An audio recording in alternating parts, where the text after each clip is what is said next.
is, for various reasons, one of the longer chapters in the textbook. It deals with a lot of issues that um, we almost know for sure salespeople are going to be confronted with, and that is people objecting, not wanting to commit.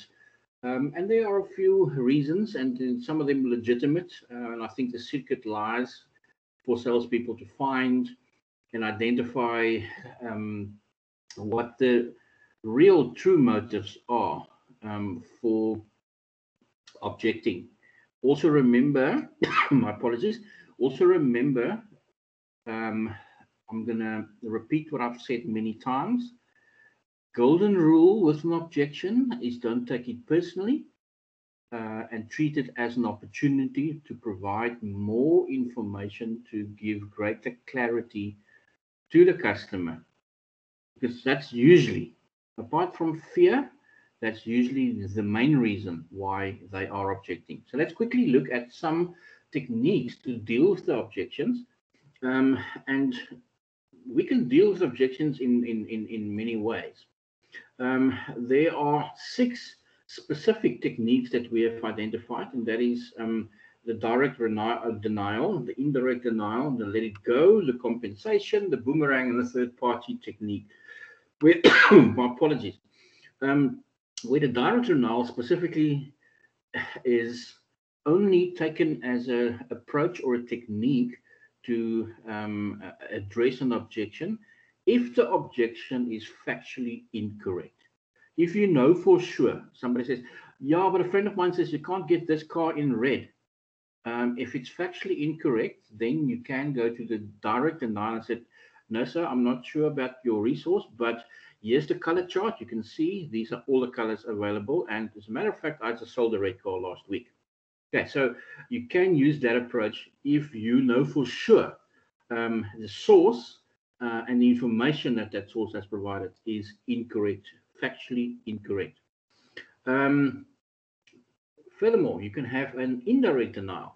It's a bit of a softer approach. You tend to initially sort of agree if somebody objects to their specific query raised. You address it very tactfully by saying, you're quite right. You know what? Price is pretty much an issue for most people, but you've got to remember that one of the benefits you're getting for paying slightly more is that you're gaining an extended warranty that not any other dealership will offer you.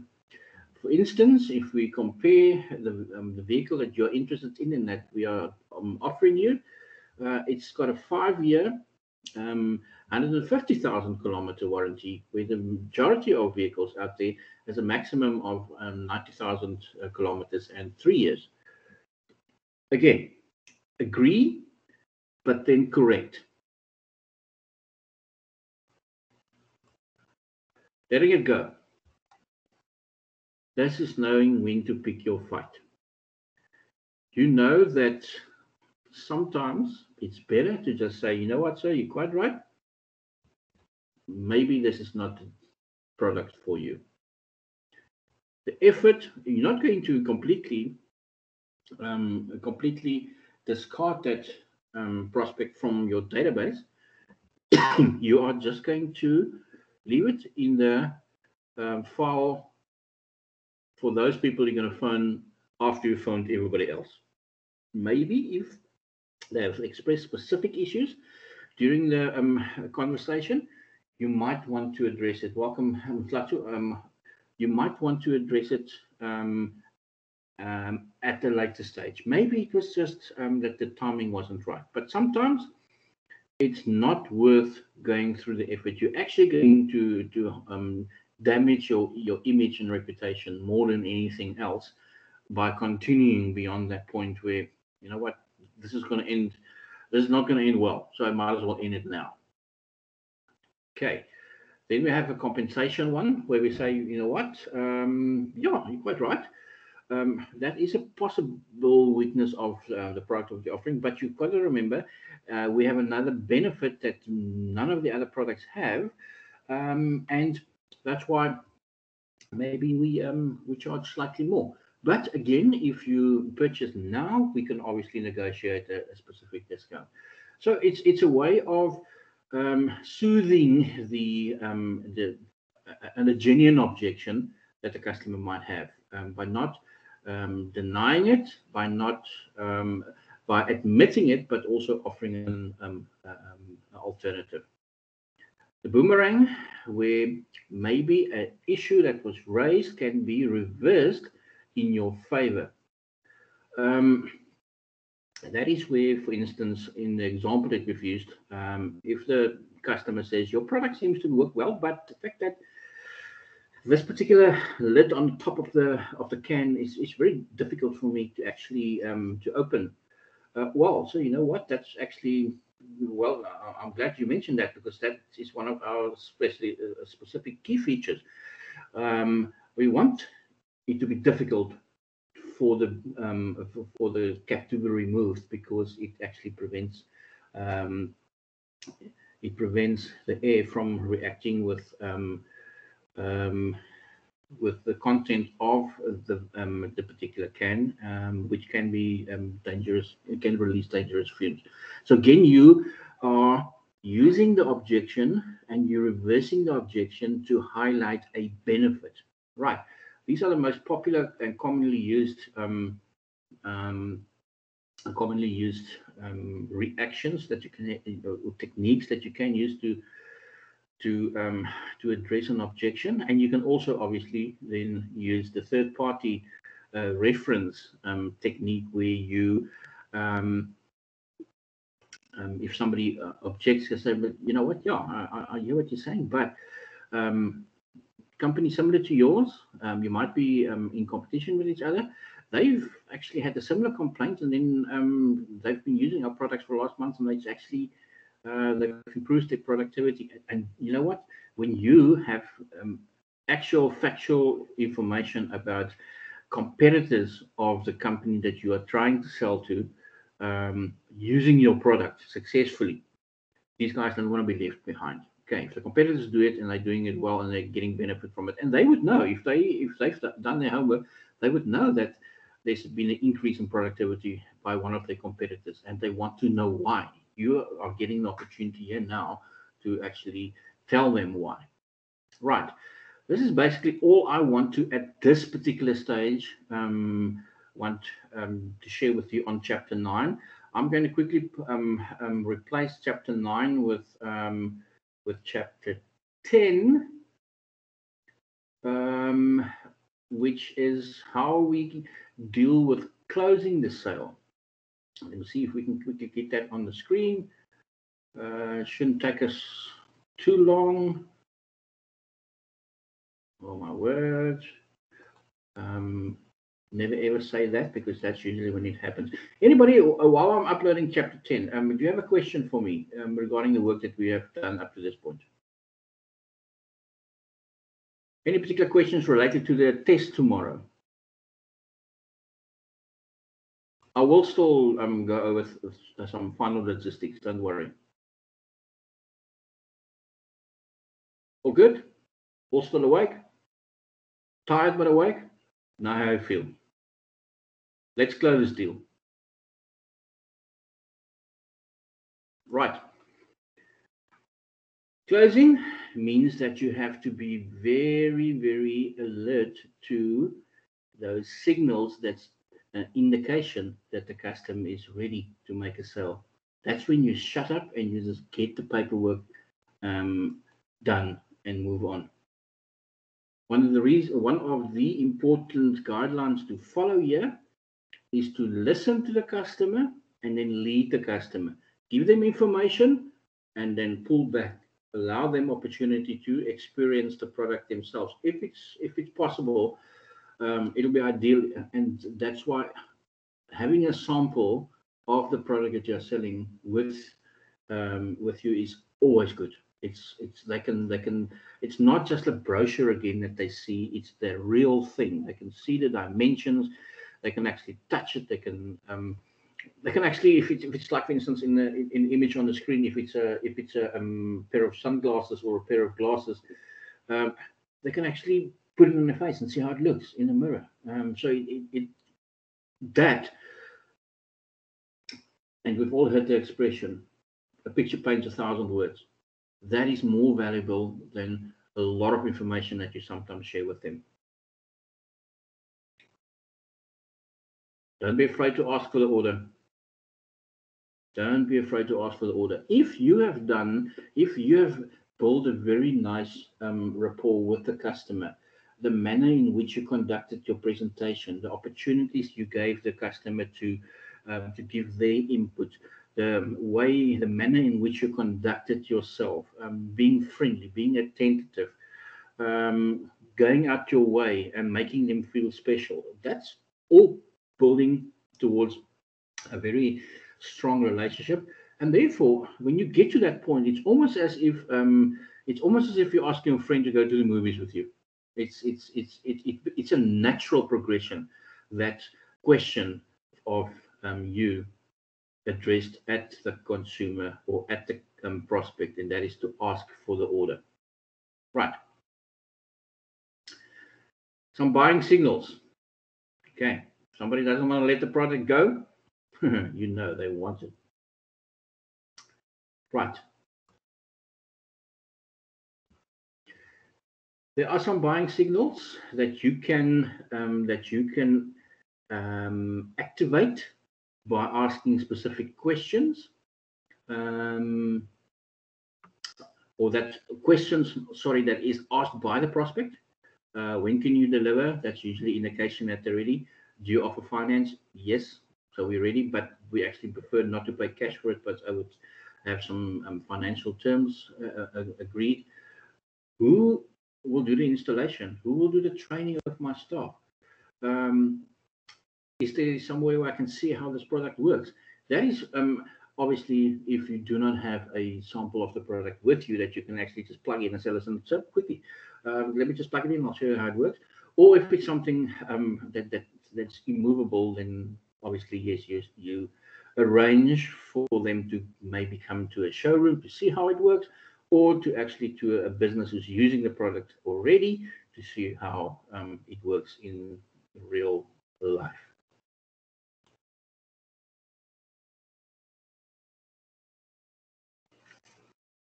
Radio.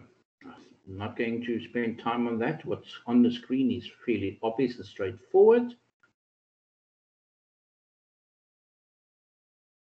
I might just highlight that if the more questions the customer starts asking at this point in your presentation, the more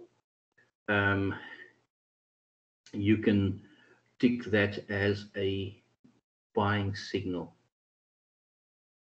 If they're not objecting anymore, but they're still asking questions, they're asking questions that will result in the best deal for them. And those are all buying questions, or buying indications that they're ready to buy type of questions.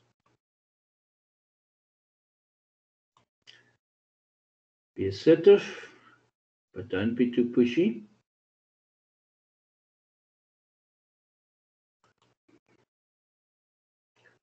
Pay attention to those non-verbal signals. Okay, like in that particular image. If the person is keen on buying that particular vehicle, after you've done your entire presentation, if the minute they get into the car, you know, it's a definite non-verbal indicator that they are keen on buying that vehicle. I had that experience, and I shared that with you, where a friend of mine said to me, what vehicle would you buy if money wasn't the issue? That was about 15 years ago. I expressed to him a certain type of Porsche. He said to me, or suggested to me, go and actually test drive it. I got in the vehicle after I've had a very short 5-minute presentation. I just got a pop-up here on one of my other screens that indicate that the new James Bond movie is being released today in London. I'm more interested in the Top Gun 2 movie than that, to be honest with you. Anyway, slightly off subject, but I got into the vehicle after a very brief but thorough 5-minute presentation by the salesperson. Basically just confirming a lot of the information that I knew about the car already. I got in the vehicle, I adjusted the front seat so I can actually fit. And I looked over my shoulder and I think, okay, where's the rest of the people going to sit? I might be able to transport another passenger with me, as long as that person is smaller than 1.6 and weighing 50 kgs, or maybe even a small dog. But that was it. And immediately I was put off. So it is a clear indication that the customer is ready to purchase, but they need to also they need to feel comfortable with the final decision. In my case, I wasn't, so I got up and I didn't buy the vehicle. In the case of what we see on the image, or in the image on the screen, you have a smiling customer behind the steering wheel of a vehicle, which is a good indication. It fits. They feel comfortable in it. They can see themselves in it, and that's a very good sign. That's where you say, you know what? Let me go get the finance lady and all the paperwork. You sit in the vehicle and enjoy it. I'll be back in a minute. Okay, that's where you run and you get all those forms because this person is ready to buy.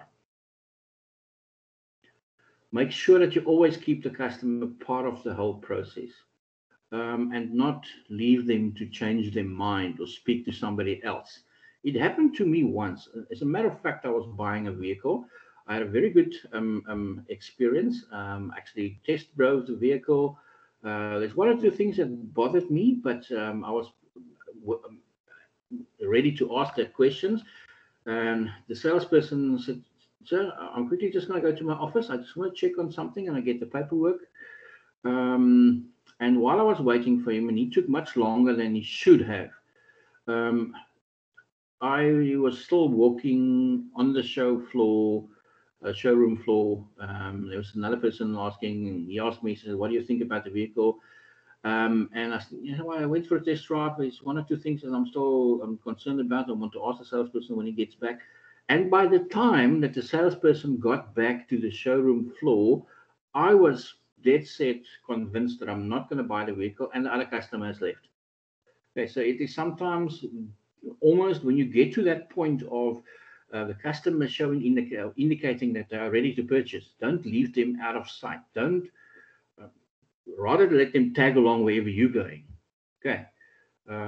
Rather get the people that need to assist with finalizing transaction come to your office where the customer is, but don't let the customer go, because that's giving them an opportunity to escape.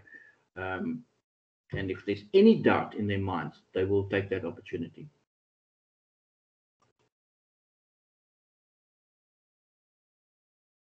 All right. The problems that salespeople often have with closing is that they lack the confidence. But the more you do it, the more confident you become. We spoke about Andre Pollard yesterday not being confident at the moment. He knows what he has to do. He actually just needs to start trusting that he can do it. And you just need one or two bad experiences for you to start doubting yourself. Therefore, like winning becomes a habit and losing becomes a habit, it's the same in real life and in business. The more you the more successful you are, the more deals you close, the more sales you make, the more confident you become in doing it, and then you'll be repeating what works, and you'll be more successful. And with more success comes more confidence. Don't also feel bad to step away if you feel that what you're offering the customer is actually not the right option.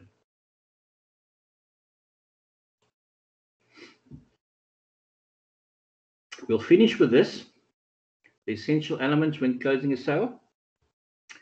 Be sure that the prospect understands you, that they know exactly what they're buying and what the terms are.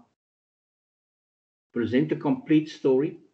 Tailor make it to suit their specific situation that they can relate to. Take the customer's point of view and take that into consideration when you do your final summary. See first the first no as a hesitant yes. Don't give up when they say no for the first time. Learn to recognize, but also don't go beyond the point where you become too pushy. Learn to recognize the buying signals, attempt a trial close, ask for the order, always remain positive. Right. This is what you need to know. These are the important things in each chapter that we that over the last number of sessions we have highlighted. I'm going to finish today's session in the last 5 minutes or so, just to ensure that we address the following. We've got more time, so I'm going to allow questions, but just based on previous experiences and different groups and different interpretations of specific questions by students. To me, it is very clear that the biggest challenge that most students are still faced with is that A, they don't understand the question or interpret the question correctly. That's one thing that I would suggest that you, and unfortunately we do not have access to old exam papers and stuff like that. Do you have any specific questions you want to ask me? Is there a question that, give me a sample question, for instance, and indicate to me what problem you have with that particular question, or if you understand the question correctly.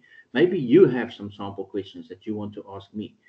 But to me, and before I allow that opportunity to you, to me it is evident that because you're going to get true and false questions, because you're going to get multiple choice questions and short questions, that you separate those. The first group of questions, multiple choice and true and false, is straightforward. You read the question, you read the question, you read the question, then you answer it. And your answer is then only checked with the options that's available. There will be a significant improvement in how you then do in your multiple choice questions. True or false questions? Often true and false questions are structured in such a manner where there's just one or two play on words that make the statement incorrect. For instance, let's look at a general statement. True or false? The sky is blue.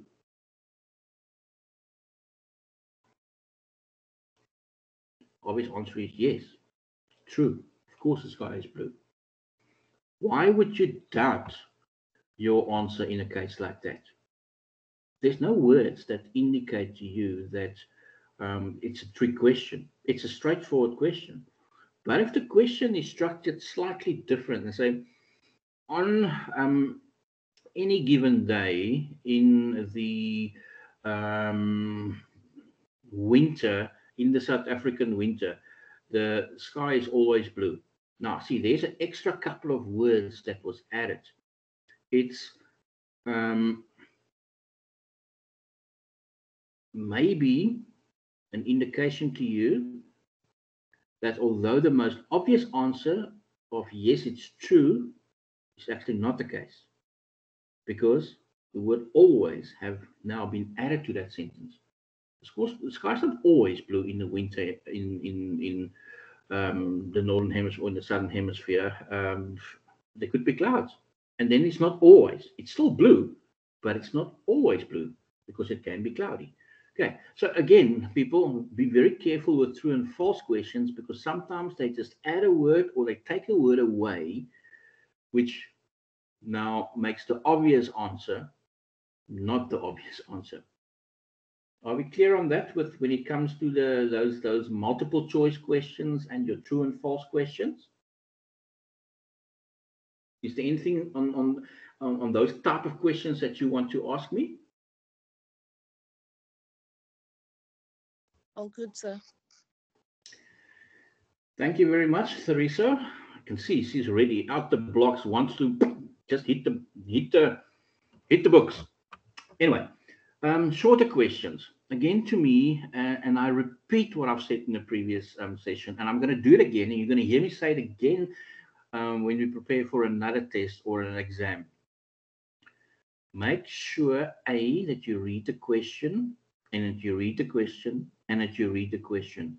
We try and highlight by putting it in bold that the important sentences in a question. I'm going to go to let me go to another paper that the second years wrote, for instance. I just want to read one or two questions, and I want to see.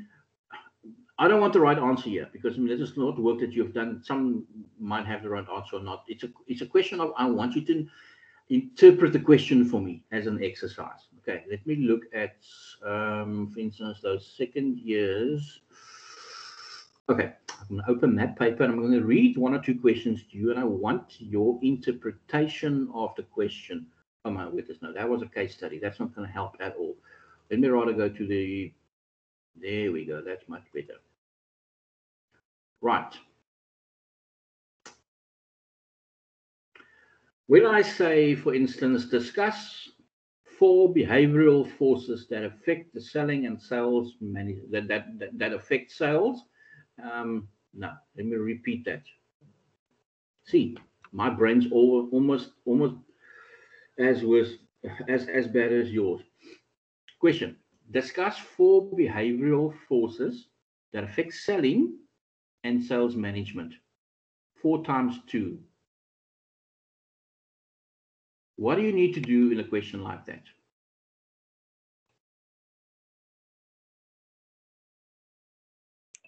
Sir, please repeat the first part again.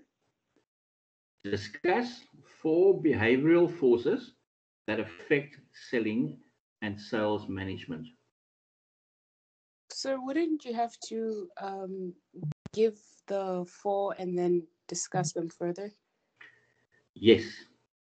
Now, how's that different to the following question that that I ask?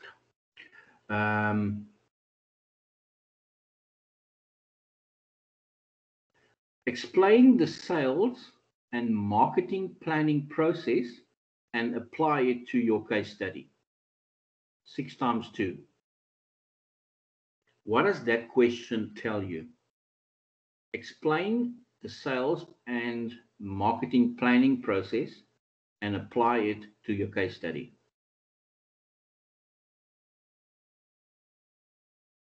6 times 2 is 12. How would you interpret that question?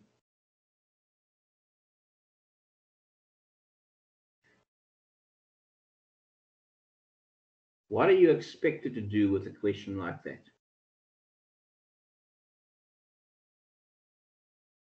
So you would have to give the relevant information as well as apply it to the case study or the question.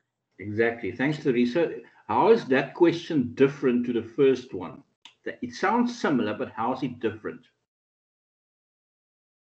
The first one is just like naming and discussing. The second one is asking for application to what's exactly asking. So for the first question, you were 100% correct, Teresa. You would give me the 4 steps and you will explain them to me. That's what name and discuss mean. Okay. So you will give me, it's step 1, 2, 3, depending on what the mark allocation is. Let's say it's 6 in both cases, and it's both questions are 12 marks.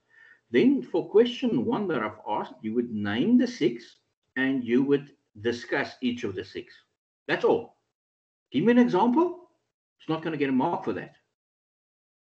Second question, explain the sales and marketing planning process and apply it to the case study. You can name them, but you're not going to get a mark for it. You're going to get a mark for explaining it, and you're going to get a mark for the example. These are second year students. I've marked their papers, finished last night. 9 out of 10 students for this question named it, explained it, didn't give me an example. Didn't name it, explained it, and gave me an example. Those students were the ones who performed better, because they read the question and they interpreted the question correctly. It's extremely important that that you sooner than later get used to, and this is not just applicable to my module, it's applicable to all the modules that you do with Stadio. We all use similar words in our sentence constructions for questions. Motivate means that you have to apply it usually to a case study. Motivate why so and so would benefit from attending an exhibition. Give me 4 characteristics that's important, that makes the exhibition a successful exhibition, and indicate to me why this particular business will benefit from that. It's quite simple. You name the characteristics, and usually, and I know in all of my questions, in all of my papers, I include the amount of characteristics or steps that I want you to name. If there are 10 different steps and I say, give me 5, give me any 5. Don't give 10. You've wasted time by giving me all 10 because you're only going to get 5 marks. We are not as strict as many other institutions are when it comes to this. For instance, well, second year, totally different. If like, for instance, is one of the questions, I said, what are the 7 steps in this process? The students gave me the 7 steps. It wasn't in the correct order. I don't have to tell you it has to be in the correct order. As a second year student, you must know already that the process means that the one step can only be done if the previous step have been completed. I can't start with evaluate the process. You haven't done the process. Okay, so you've given me all the correct steps, but in the wrong order. People, in your first year, your questions will be structured as such that it will still indicate to you that it has to be in a specific order or in the correct order. But as you progress to second and third years, and I know there are some of you definitely considering to articulate to a bachelor's qualification, and you can experience this, that they're going to be tougher with you. If it's not in the right order, I don't have to tell you it has to be in the right order. You have to know it's in the right order. I mean, you can't start the car if you haven't got into the car. What's the 5 steps that you have to do to get into the car and start the car so you can actually drive? Well, firstly, you have to actually unlock the car, then open the door, then get into the vehicle, and then put the key in ignition, and then turn it, and then the engine will go. You can't do those steps in a different order. It's not going to work. You understand what I'm getting at, people? And it's sometimes, and that to me is the most frustrating when I sit down and I grade papers. When students make obvious mistakes like this, it's not that, it's almost as if they're rushing. But then I look at the time and I see, because Canvas indicates to me how much time you've taken. If it's a 2-hour paper, they will tell me this student took 114 minutes to complete it. Then I know there was still time left. I had a student last year who didn't pass a particular exam, who actually paid money for it to be remarked. And the remark usually means they come into the campus, they sit down with the academic manager present in the room, and I go through each question with the student and I explain how the marking was done. Because with supplementaries, you obviously don't get the memos, but you do get feedback for your formals, like you would get for the one that you're writing tomorrow once it's been marked and moderated. And that student said to me, so I don't know. I don't know why I didn't ask that. What, do you know the answer to that question? Yes. Oh, well, tell me, what's the answer to that question? And he gave it to me, just like that. Boom, boom, boom, boom, boom. Now, why don't you do it in an exam? I wrote quite well and I actually thought I have enough marks. You had 30 minutes left to complete your paper. You haven't answered all the questions, regardless if you thought you had enough to pass. You still had time to complete the questions. People, and those kind of things frustrate me. I'm giving you these real life examples because It happens once? No, it happens every year. It happens all the time. It happens in different modules. It happens to different students. Make sure that you take all the time possible. I know for a fact that the paper that you're going to write tomorrow, 2 hours, is more than enough for you to complete the questions. Do not be upset by the fact that it says 25 questions. 25 questions. Remember, on Canvas, every true and false question, every multiple choice question counts as one question. It's not one section. It's a question. Every question I ask is one question. So you can immediately, from what I've just said to you now, you can make your own assumptions that if there's 25 questions in a paper, and there will be multiple choice and true and false, that you're probably not going to have more than 10 other questions or 15 other questions. Okay, so again, like true salespeople, pay attention to detail. More so in a question paper on sales and on personal selling, because as salespeople, you have to pay attention to detail. You have to pay attention to those non-verbal cues. People, is nothing that we have not done in our revision that you're not going to get in your exam. It's going to be a short question, or it might be as part of a case study. When we ask you to apply to the case study, please apply to the case study. Don't give me an example that's in a textbook. Right. Any questions any of you have at this point? You're more than welcome to ask me.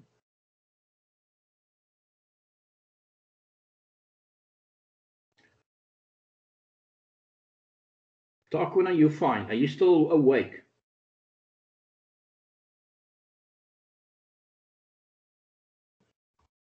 Yes, sir, I'm still awake. Thank you.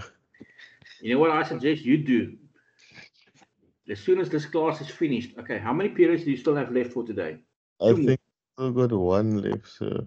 Okay, after that period, Sorry. after that class, grab your surfboard, get out there, get a good surf in. They stole good. my surfboard, sir. Say what? They stole my surfboard. No, man. Or No. borrow somebody's. You need to get out there. I can see that you're missing that kind of escape, and that's going to just get your body cooled down. It's going to get you motivated, and it's going to get you excited. And Yes, take a no, friend. I'm going to rent out the surfboard instead, sir, because they stole my surfboard. So, yeah. Oh my goodness! I thought there was something wrong because you didn't seem like you would never be tired if you had a good surf. You would be rather energetic. Even when you were tired, you would feel much better. You're quite right. That's something that you have to do. Okay. When did they steal it, Tarquin? Where? How did they steal No, it? when? 2 days ago, Ah, apparently there was guys on the field, and I don't know, I will also hide the back, like 2 slabs put on an everything wall, and I don't know how they managed to jump over, and then they jumped over, and yeah, the surfboard was laying by the pool section, and they just okay, everything was gone, and yeah, brand new surfboard gone. oh, dude, how much does it cost to rent a surfboard? The surf school that I know in Muizenberg, they are 70 rand for 2 hours, wetsuit and surf. Okay. Cool. Andre wants to know because he's going to take you up on your offer when he comes down to the Cape in December to take you out for a surf. But Tarquin, don't take him into false bay. He's never going to. I mean, once he sees those fins appear, he's not going to be too excited. It's a other type there. I cannot go there. No, not that time of year. No. Oh no, man! I hope it's sorted out quickly. I'm quite happy with my insurer. I had a problem and with a particular item, domestic device, and it was replaced. I got the email this morning before class to say that the money's going to be in the account and it's going to show within the next 72 hours. So, you know what? But still, it's the inconvenience. I mean, now Yes. I've got to do something, make a plan, as you say. Now I'll rent something to use in the meantime. Darwin, get on your surfboard in whatever way, just to make sure that you get your mind right for tomorrow. I know, even if it's the last thing you do tomorrow before you actually write the test. Okay. You need to do that. That's going to work for you. Andre, what are you going to do to make sure that you are ready for tomorrow, apart from studying? What are you going to do to relax? This is a time now to get into that mode where you say, No, Jaco, there's no time to relax. I'm busy now with a huge proposal for a client. There's no time. I've got an assignment I need to hand in by tonight. It's just is no relaxing. It's just we're just gonna power. I'm gonna relax in December. How's that? I'm okay with that, as long as, like I said yesterday to you guys, you have to rest your brains too. You cannot just, yes, your brain will absorb the information, but if you want your brain to actually provide it to you when you need it, like in a test, you have to actually treat your brain fairly as well. Give the brain opportunity to rest as well. So whatever you do, and I know there's a lot on your plate, the one thing I can take from this, when you want something done, give it to somebody who's busy, because they will know how to time manage to get everything done. I know that you have that ability. Trust that you have that ability and apply that. That's my message to you. Tlatu, what will work for you? What do you need to still do before tomorrow's test?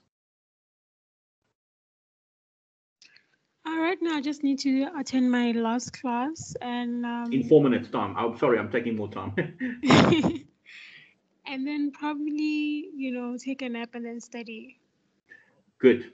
Stay with that. That works for you. Otherwise, you would not have shared that with me. That is your plan. Attend your class, take a nice lunch, go have a nice rest, and then you're refreshed and you go, that's it. Sounds like a plan. What are you going to do, Theresa?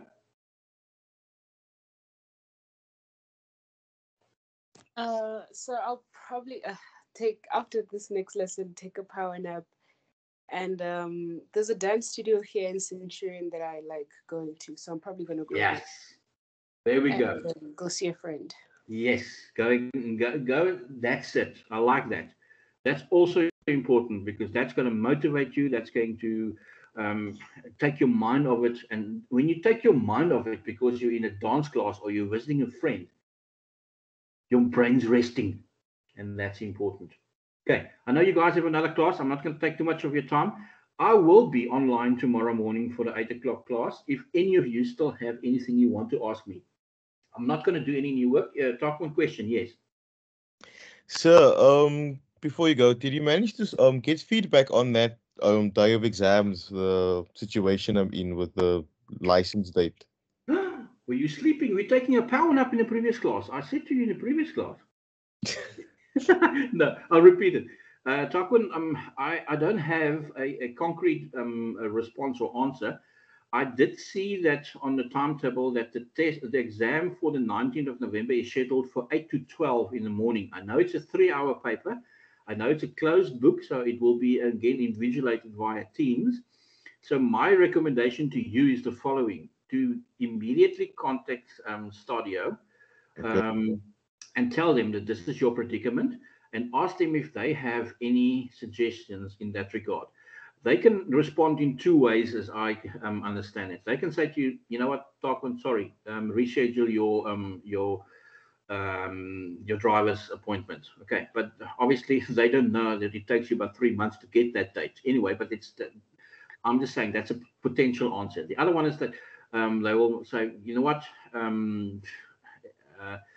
we can make a plan, which I doubt is going to be the case. So my suggestion is do that. Then you have a paper trail on the fact that you have contacted them. And then I would, based on their reply, I would also then contact the traffic department and say, I have a very important exam that I write that day. You have proof from the college that you're writing exam on that day. Is it possible to schedule not for 11, but maybe 12 o'clock? Because by 12, your exam will be finished. Okay, so then you can do both on that day. Okay, that would be my recommendation. But start with Stadio and ask them what you can do, what your options are in a situation like this. And then the next step is contact the traffic department. But the scheduled time for that exam is 8 to 12. Okay, so I will find out what studies and if they have something. I'll just phone Paris traffic department, and just hear by them what is the step, the next step in this. You can contact them and say, listen, I'm writing an exam on a day. There's no ways that I can change that exam, but can I maybe do it later than 11 o'clock that is scheduled, because I will be finished with my exam at 12 o'clock. But that's a reasonable request, and then let's see where it goes. But that would be my recommendation at the moment. Start with Stadio. Okay, sir. Will do. Thank you so much, sir. Okay. For the rest of the day, we'll chat again tomorrow. Thanks, everybody.